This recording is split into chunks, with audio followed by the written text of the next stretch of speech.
Apa sih Abi indikator kalau kita bertemu Lailatul Qadar?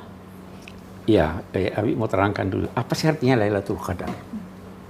Laila malam. Qadar itu ada 3 artinya dari segi bahasa. Semua bisa menggambarkan Lailatul Qadar. Yang pertama, qadar berarti penentuan. Di malam ini Allah menentukan banyak hal. Tuh. Salah satu yang paling ditentukannya bahwa pada malam inilah, seperti malam itulah turun Al-Quran. Bisa juga yang berkaitan dengan kehidupan manusia. Yang kedua, qadar itu berarti mulia. Malam ini malam mulia dan kemuliaannya tidak dapat dilukiskan. Allah hanya menyatakan itu lebih hebat dari 1000 bulan. Itu yang populer di kalangan masyarakat kita ya, malam 1000 bulan. Malam 1000 bulan. Yang ketiga, sempit. Ini malam sempit. Kenapa sempit? Karena terlalu banyak malaikat yang turun ke bumi. Sehingga sempit. Nah, itu maknanya. Sekarang kita mari lihat. Kalau kita mau bicara tentang Lailatul Qadar, kita tidak bisa menggunakan akal kita dalam menentukan ini atau tidak. Karena akal kita tidak mampu untuk menjangkau seluruh hakikatnya. Itu sebabnya dalam Al-Quran ketika Allah berbicara Inna anzalnahu fi lailatul qadar, dinyatakannya wa ma adraka ma lailatul qadar. Apa yang menjadikan engkau tahu tentang Lailatul Qadar? Kamu tidak bisa tahu. Semua kata wa ma adraka itu menggambarkan bahwa akal manusia tidak mampu untuk menjangkaunya. Karena itu, kalau mau bicara Lailatul Qadar, rujuk kepada Al-Quran atau kepada penjelasan Nabi. Tidak bisa diakal-akalkan. Nah, oke. Tadi pertanyaannya, ada indikator-indikator yang kita bisa tarik dari Al-Quran menyangkut indikatornya. Indikatornya itu kita lihat bahwa di Lailatul Qadar itu ada 2 hal yang disebut Tuhan. Tanazzalul malaikatu warruhu fiha bi rabbihim min kulli amr. Baru salamun ya hatta. Malaikat turun. Dan ada rasa damai. Itu dalam arti harfiah, malaikat turun? Iya, atau? malaikat turun. Kita tidak tahu ini bagaimana ini. Kalau kita katakan, dan itu malaikat Jibril turun. Malaikat Jibril itu di dalam riwayat punya 500 sayap. Ya toh? Satu aja dibentangkan sudah. Jadi kita tidak tahu persis itu.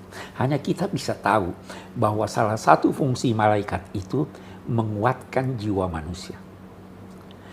Fungsinya itu mendorong orang kepada kebaikan. Mau tahu gejalanya, malaikat atau setan?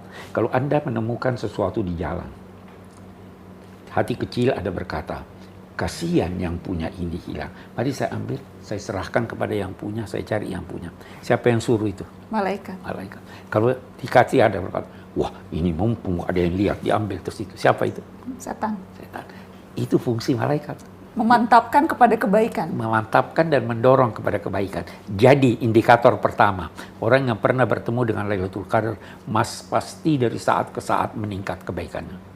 Kalau masih itu saja, apalagi tidak mungkin. Itu indikatornya. Yang kedua apa? Salamun hiya hatta matla'il fajr. Damai. Yang pertama dia harus damai dengan dirinya, tidak menggerutu. Rezeki saya kok cuma sekian. Damai. Dia terima apa adanya. Dia berusaha sekuat tenaga. Apa hasilnya dia terima. Damai kepada orang lain. Dan damai itu ada damai aktif, ada damai pasif. Tidak mengganggu orang. Itu sudah damai namanya. Kalau mau memberi dia, itu damai aktif.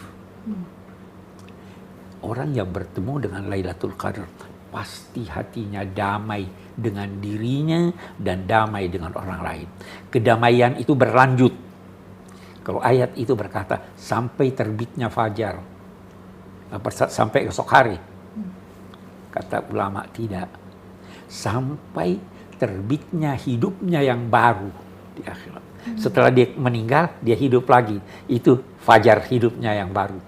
Dan kalau dalam fajar hidupnya yang baru dia damai, maka tempatnya adalah Darussalam, negeri yang penuh kedamaian. Negeri penuh kedamaian itu surga. Di surga damai, tidak ada gangguan, tidak ada duri. Ya, tidak ada duri. Tidak ada tidur. begitu Anda mau, dia datang. Semua bagaikan remote control. Damai. Duduk berhadapan. Ini, itu. Nah, jadi kalau ditanyakan apa indikatornya, itu tadi. Kedamaian. Terus meningkat kebaikannya dan terus mewujudkan kedamaian untuk dirinya dan orang lain. Ya kan? Mudah-mudahan kita bisa bertemu dengan Lailatul Qadar. Insya Allah. Amin, amin. Terima kasih teman-teman.